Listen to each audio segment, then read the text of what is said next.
you are here for PNTV. This is the live edition again, as I'm still working on audio for my regular pre-recorded video uploads when I'm riding in the car. Anywho, this PNTV is really all about what's going on with the election and politics. I really couldn't find any alternate news to talk about unless it was gossip, and I really didn't want to focus in on the gossip. So what we've got for us today, I do have just like some brief news that I spoke about as far as the Real Housewives of not Potomac, what's that people called? Real Housewives of Atlanta. Good morning. The Real Housewives of Atlanta.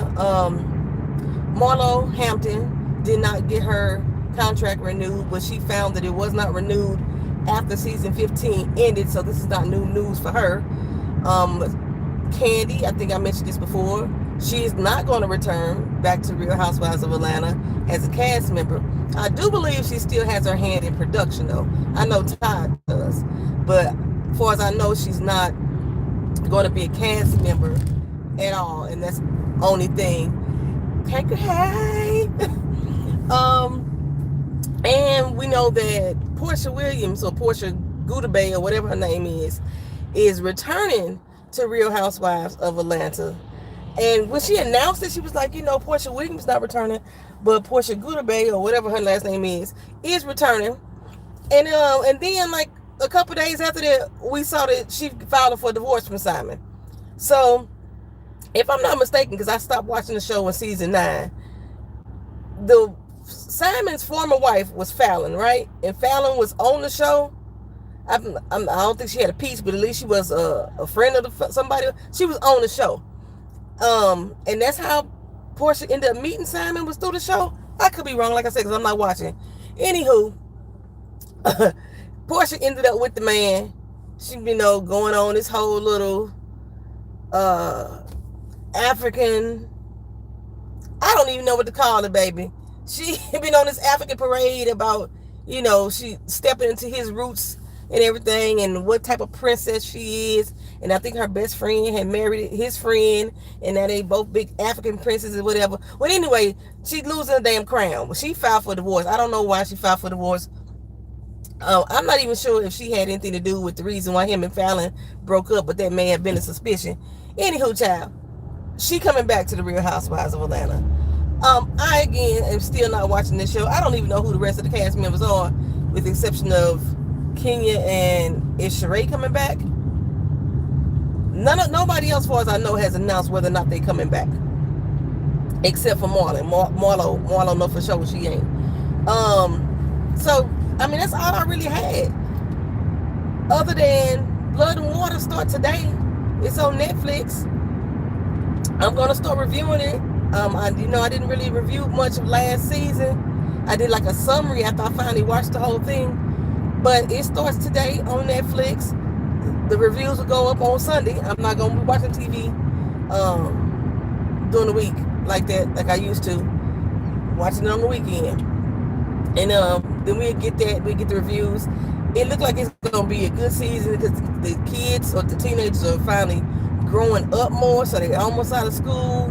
And I do know that the story has taken a turn from the original based on story. Good morning. Hey, girl, hey.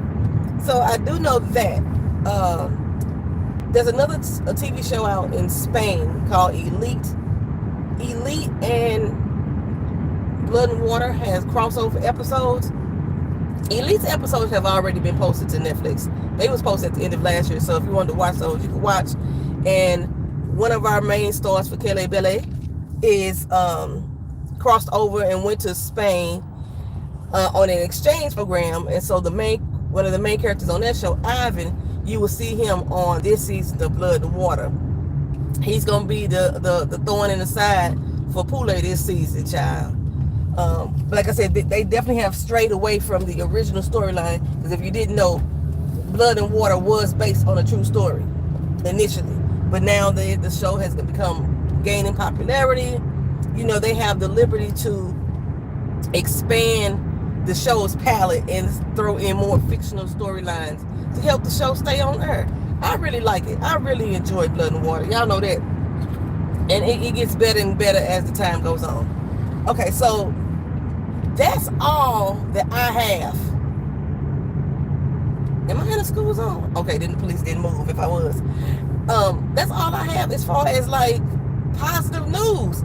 If y'all got any other positive news, put it in the comment section for me, because I don't know much of nothing. Okay, so last week I talked about the IVF ruling in the courts in Alabama, and when I gave my video, I said this was all opinion based because I hadn't researched anything. Okay, I've been doing a little bit more research, and with the help of Anna LA, she gave me some information too about as far as the embryos and the storage and things like that, because I was under the assumption that when they harvest babies for IVF, they only store the unfertilized eggs. Well, that's not true. They store the unfertilized and the fertilized eggs. So I'm really still turning up the law, and then I want to give y'all a solid PNTV extra specifically on that law only. I don't want to do so before I am ready to. Okay, so this particular week, we all in the courts still. We all in the courts. So prior to the ruling on whether or not Fani Willis can be disqualified, Judge McAfee was supposed to come down with his ruling Friday. Why is my phone ringing? I can't answer my phone. Why is he calling me? Why is he calling me? Hold on, y'all. I gotta let my phone ring. Somebody calling me from work. But it's not like my boss or anything. This is one of my employees, one of my coworkers, and I'm like, I'm heading into work. So why you calling me? Let me decline it. All right, we're gonna keep it moving. We're gonna keep it moving. He'll see me in a few minutes. I'm late, child.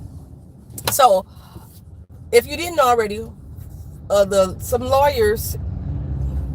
Fani Willis is the one who was bringing up the RICO case in Atlanta against Donald Trump and 18 other defendants for election tampering.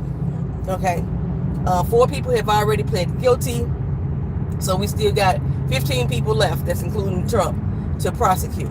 Well, of course, you know there's appeals after appeals filed trying to delay the cases, and this was one of the more prominent cases because even if a president wanted to pardon him for these crimes or pardon him for the crimes that he's committed, the state crimes would not be included in that pardon. They would stick it, they would hold, and he would have to, do whatever time that needs to be had, for those crimes, right? She had one of the strongest cases because she had some very good information. She got people flipping, Fani Willis is a beast. And as we saw with her testimony in her live portion, in the live trial that we saw with her, the live hearing we saw with her, she's a fucking beast. And I'm ready to see her take on this whole case and turn him a new asshole. I'm ready for it. But what one of the lawyers have done is brought up a case against her that say she should be disqualified from prosecuting the case because she has a conflict of interest with her co-counsel being Nathan Wade, and saying that she financially benefited from a relationship that they had with each other. So this is what this hearing is supposed to be about. Now, if you watch the testimony, you have realized that ain't what they talking about. They talking about whether or not they had sex, who been over each other's house. They talked about the trips, but they didn't really talk about what was done on the trips and who saw them, and they have presented no evidence that any of this happened prior to him, or that there is any type of financial benefit that has been provided or that she has received in relation to this. So McAfee was supposed to come down with a decision. They turned it into a complete circus show, and it continues today. So they go back into court today. I want to say 9 a.m. Eastern Standard Time. But McAfee was supposed to decide Friday on whether or not she's going to be disqualified unless new evidence came up. Well, new evidence supposedly came up.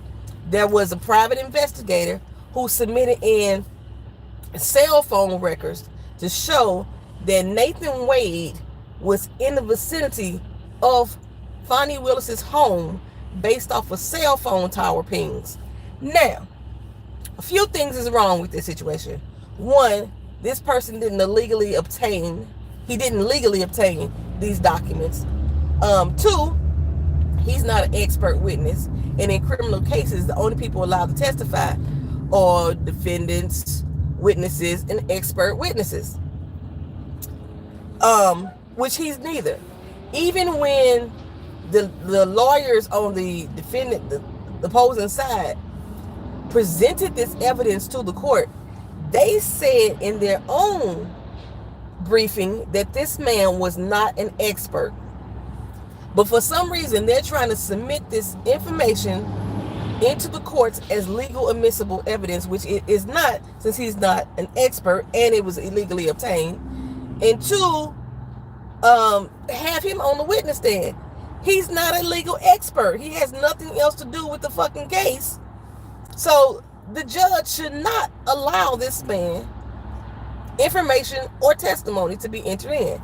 Now, looking at the shit show that happened the other day, it seems that Judge McAfee may very well allow this testimony to go through. We're going to find out today.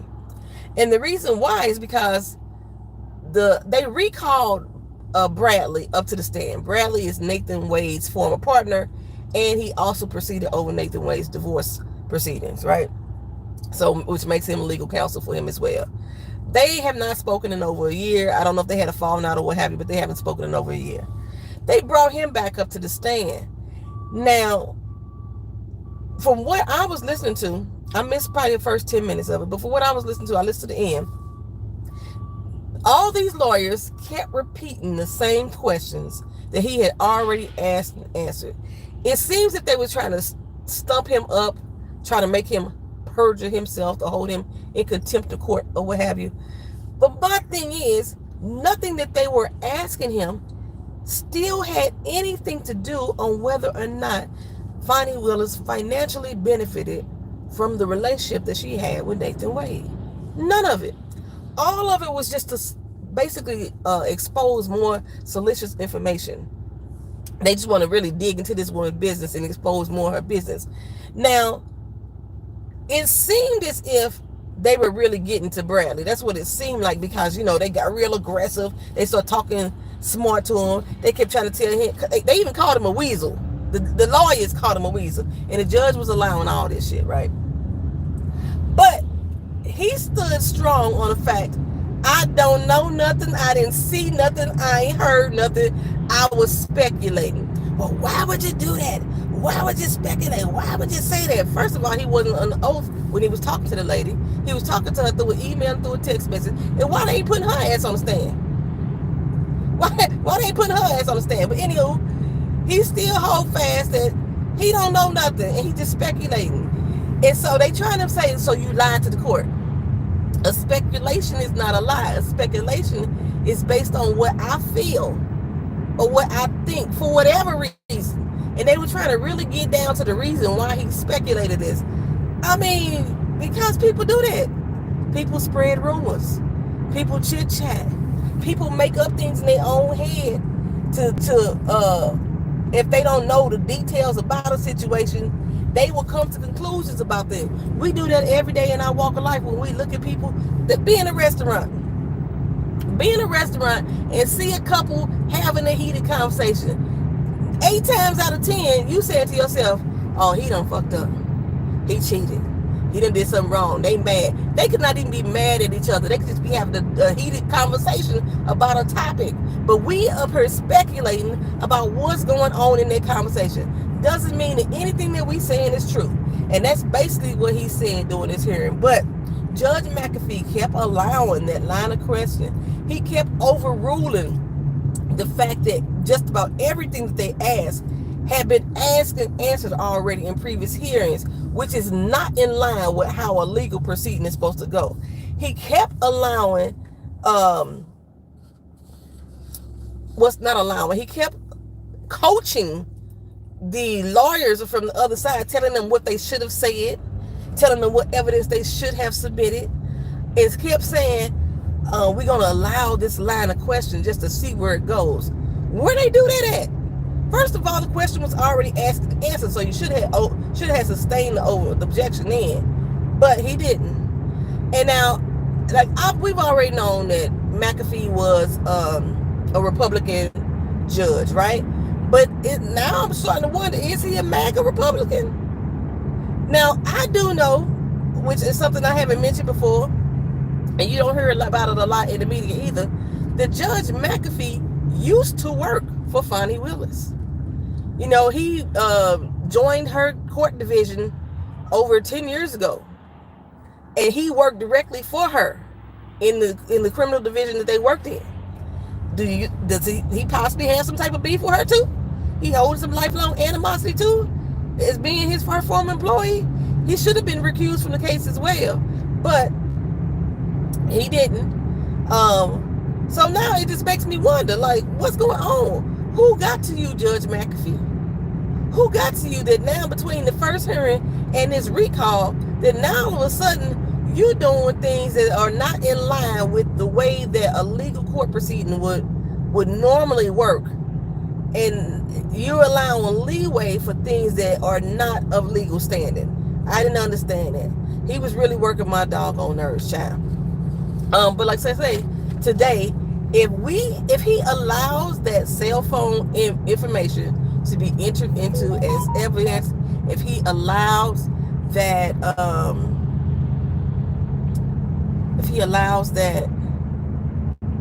witness to testify, then that tells me everything I need to hear. He is part of the MAGA Republic. Why are we hitting our brakes? And just the simple fact that he even allowed this case to go forward when there was nothing presented that showed that she had any type of financial benefit, which is the only conflict that they could legally rule disqualification on. The fact that he even let that go past the briefings, yeah, I'm like, I knew something was weird with that as well. I knew something. He's basically doing the same thing that the freaking Supreme Court doing. He's allowing in hearings that don't have any weight or water, or in Supreme Court case that have already been ruled by two other courts. The Supreme Court basically decided they're going to review the immunity case, right? Which makes no sense. You've already had two courts rule on this to say that that Dumb Donald is not immune from the crimes that he committed. But they're going to go ahead and take a review. Now, they've already taken 2 weeks to even come back to say, oh, we're going to look at it. They set the review hearing for April 22nd, which is 7 weeks away, child. Which means that Jack Smith's case is being delayed again. They decided to agree with the stay, which means that the decision that the lower courts made is paused for right now, which means that Jack Smith can't move forward with his case. And they're going to take it up to hear the case. There has not been in history a president who has been immune from criminal activities that they committed while they were president. So the fact that they finna even hear this case is beyond my understanding. Now, they still have not made a decision on his eligibility. Good morning, how you doing? They still have not made a decision on his eligibility case, on whether he's eligible to be on the ballots. Because once they do that, again, it would be a nationwide decision. So in the meantime, a judge named Tanya R. Porter in the state of Illinois has decided to remove Donald Trump from the ballot. Now, in her decision, she has not made it official yet because she's allowing him a week to file an appeal. If this don't do shit else, it holds, it puts him into more court proceedings, and it costs him more money out of pocket to keep filing appeal after appeal after appeal after appeal. That's what I'm saying. But it ain't like he paying what he need to pay. He still ain't paid E.G. and Curl $83 million. Actually, more than that. Slow down, motherfucker. We stopped. The fuck is your problem? I'm on my damn phone. What is yours?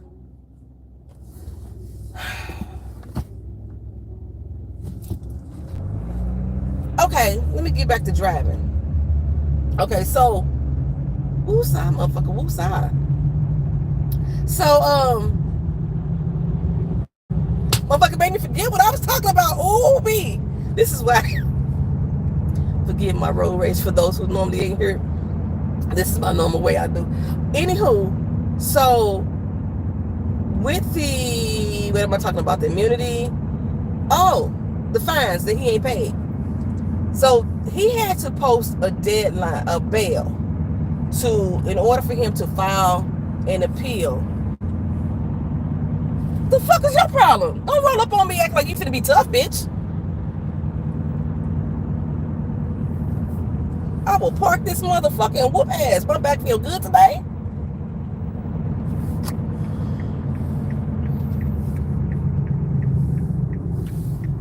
Proceed to work because I'm already late. Oh, Jesus. I'm better. I'm sorry, Sonya. I'm better. Woo! Okay, so get back to what the hell I was talking about. Donald J. Trump was supposed to file an appeal for the state of New York to appeal against the $454 million assignment. I'm sorry. Woo, I stepped outside myself. I was trying to be a better person. I was trying to elevate in my driving, but it didn't work right there. That didn't work right there. She had the nerve to roll up on me and give me the Kermit the Frog look. No, this is what we doing. Okay, so I was saying, Trump was supposed to file an appeal against the $454 billion that he owes to the state of New York. Now, it is earning $83,000 a day in interest and penalties until he actually pays it, right? Well, the bail was supposed to be, in order for him to, I just said that, in order for him to file an appeal, he had to still put down bail. He missed the deadline, child. He missed the deadline. So now he has to cough up that $454 million plus interest and penalties daily that's been added on without an appeal being able to be filed. Okay, he owed the state of New York that money. Like I said, I don't know what's going on with the E.G. and Curl money because he ain't paid her either. I don't know if interest and penalties adding up on that too. I do know he can't file bankruptcy on neither one of these. Okay, but what the judge did receive in the mail yesterday was a hate letter threatening him, and it was filled with some type of white substance. Now, remember a few years ago that they were sending anthrax to the mail, and it's a white substance, right? And anthrax, you breathe it in, could kill your ass quick, right? So, luckily, all the judge's mail is being pre-screened. So it was caught during the pre-screening. When they opened up the letter, the white powder fell out. Now, as of this morning, when I looked this morning, I did not see them identify what the powdery substance was, whether it was baby powder, whether it was baking soda, baking powder, cocaine, or some type of toxic chemical. They haven't identified, at least I didn't see it this morning, they hadn't identified what that powdery substance was. Now, the people who was handling the mail, it has been said that none of them decided to go to a hospital because I guess they don't believe that the substance was, something toxic. But nobody's being treated. Nobody was supposed to be contaminated with this substance. So this is the second judge that has received a powdery substance in the mail in regards to Donald Trump. Judge Chutkin, she received it already before. Remember? When she first got assigned to the case is now being held up because the Supreme Court decided they want to review the immunity claim. That's the case is being held up. Yeah, she received that same thing. I think they did arrest the lady or the person. They caught the person who sent it to her. As of this morning, I didn't see any news, and they have identify any specific person, where it came from, or anything like that. But the judge is safe, and he's still waiting on his money, dumb Donald. The state of New York want their money, baby. Now, the state of New York, with Alvin Bragg, still has a case that begins March 25th, another criminal case. The one with Stormy Daniels, and Michael Cohen is going to testify, everything. I'm looking forward to that case. That one can't be stopped.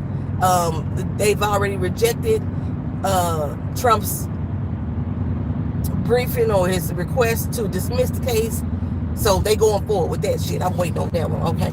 So what else? Illinois. Oh, I'm talking fast. I didn't think I was gonna get through all this stuff. Mitch McConnell. In December, or after the election, Mitch McConnell, who is the longest running Republican to hold office, I think I'm wording it right, the leader of the Republican Party, he is going to step down after this next election. He did state that he will be keeping his seat in Congress, though. So his decision to do so was supposedly based on the fact that he and his party, which is the Republicans, do not line up when it comes to national security. That's the main reason why. Don't you dare stop through this damn yellow light, go. That was the main reason that the news media is citing why he's stepping down. Now, Mitch McConnell and Donald Trump ain't got along. They ain't never got along. It's another motherfucker that's old as time, but they talking about how old he fucking is. But they ain't never really got along, right?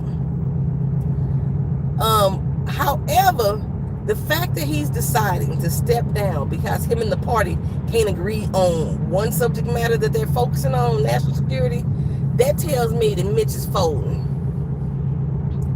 It tells me that, okay, I won't do what they say do, and I ain't got the balls to still stand up against the MAGAs. So I'm going to go and step down. Now, I'm not going to do it like Mitt Romney because I still want my job. I'm not going to do it like Liz because I still want my job. So I'm just going to let them do what they need to do with the party, and I'm just going to sit back and keep collecting checks, but not really doing anything effective. I mean, he was a shit show half the time anyway, but still, that's what they're saying to me. And like I say, even though that him and Dumb Donald have been, why the fuck is everybody calling me from work? Bridget. Okay. No, I've been later than this. I showed up at 9:30 the other day. And it's now my boss calling me. Okay, anywho. I'm like 7 minutes from my job. So,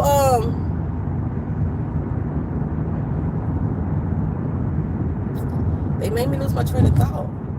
So, I'm just talking about Mitch McConnell, but now I don't know what the fuck I was saying about Mitch McConnell. Oh, so I'm thinking that he just folding to the MAGA pressures. And I do know that since he decided that he was going to step down, that Dumb Donald's team has been leaning on him, putting the pressure on him to endorse Dumb Donald, which will be totally against everything that Mitch McConnell has ever said. So I bet that he would do it, though. Without a doubt, I bet that he would do it. Why are you not doing the speed limit? What is going on this morning? This is why I shouldn't have been late to work, because I could have been driving with some semi-normal people. But I've been cussing my butt off on the way to work. You ain't driving the speed limit. You ain't driving the speed. The speed limit is 50. Why are we doing 38? This is what's making me later to work. Like, I literally, this route that I take normally takes me 25 minutes to get to work. I've been driving 29, according to this camera. Actually, I've been driving longer than that because I didn't even start the camera when I left the house. 29 minutes. See, they say 29. They say you're doing 29 now. The speed limit is 50. I can't even go around because the motherfucker over here ain't driving either. What the fuck? Okay, now I got a chance. Now I got a chance to go around. And you ain't even old. I give old people a pass. I give old people a pass. But okay. They need to speed up. I'm already late. You know what I'm saying? Motherfuckers at work calling me and shit. You think something going on at your job? If something going on at my job, it's got to do with management going against the employees or saying something that the employees don't agree with, because I am one of the few people in the office that knows the union contract. I'm one of the few people in the office that will argue back with the management. I'm one of the few people in the office that will stand up. No, you can't use my fucking vehicle. Somebody try to use my vehicle. That's what it is. I'm one of the few people that stand up in the office.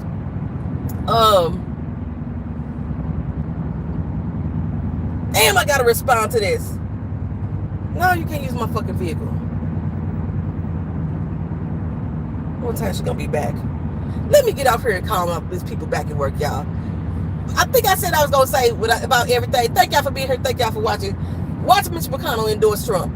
Watch him. I'll see y'all next video. All right, peace.